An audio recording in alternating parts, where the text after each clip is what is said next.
Ош шаарындагы көчөлөрдүн биринде мас абалында чыр салган милиционер кызматтан алынды. Бул тууралуу шаардык милициянын басма сөз кызматынан кабарлашты. Маалымат калайык 17-майда айрым интернет булактарында милиция кызматкери жарандарга орой мамиле жасаган видео тараган. Ыкчам жүргүзүлгөн териштирүүлөрдөн соң Ош шаардык ички иштер башкармалыгынын кызматкери экендиги аныкталган. Аталган милиционер ички иштер органдарынын кызматкерлеринин кадыр баркына доо келтирип, кызматтык тартипти одоно түрдө бузгандыгы үчүн 18-майда Ош шаардык ички иштер башкармалыгынын буйругу менен иштен алынды. Иликтөө иштеринин жыйынтыгында аталган кызматкер 17-майда эртең менен нөөмөт бөлүмүндөгү кызматын аяктап үйүнө бара жатып, алкоголдук ичимдик ичип алгандыгы жана коомдук тартипти бузгандыгы аныкталган.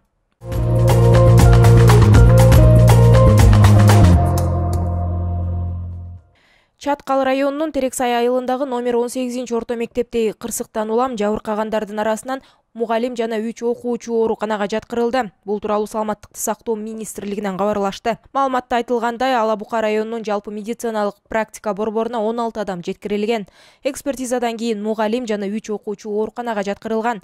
Диагнозу бир аз коркуу, стресстик абал, баарынын абалы канааттандырарлык деп айтылат маалыматта. Эске салсак, Жалал Абад облусунун Чаткал районунун Терексай айыл өкмөтүнө караштуу номер 18-Амирабек Чимканаев атындагы орто мектепте 17-майда сабак учурунда класстын шыбы урап түшкөн. Кырсык болгон учурда кабинетте мугалим 16 окуучу болгон.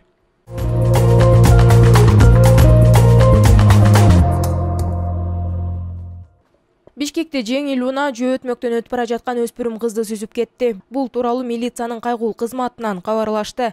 Маалымат калайык 17-майда болжол менен саат 8:00 чамасында 1988-жылы туулган айдоочу Kia 5 үлгүсүндөгү автоунаасы менен Сүйөркулов көчөсүндө күнчыгышты көздөй бара жатып, номер 17-орто мектептин тушунан жөө өтмөктөн өтүп бара жаткан жөө жүргүнчүнү сүзүп алган. Натыйжада 2005-жылы туулган кыз жабыркап, номер 3-балдар ооруканасына жеткирилген. Ал эми автоунаа убактылуу токтотуучу айып короо жайына токтотулуп, тийиштүү экспертизалар дайындалып, айдоочусуна карата тергөө амалдары жүргүзүлүүдө.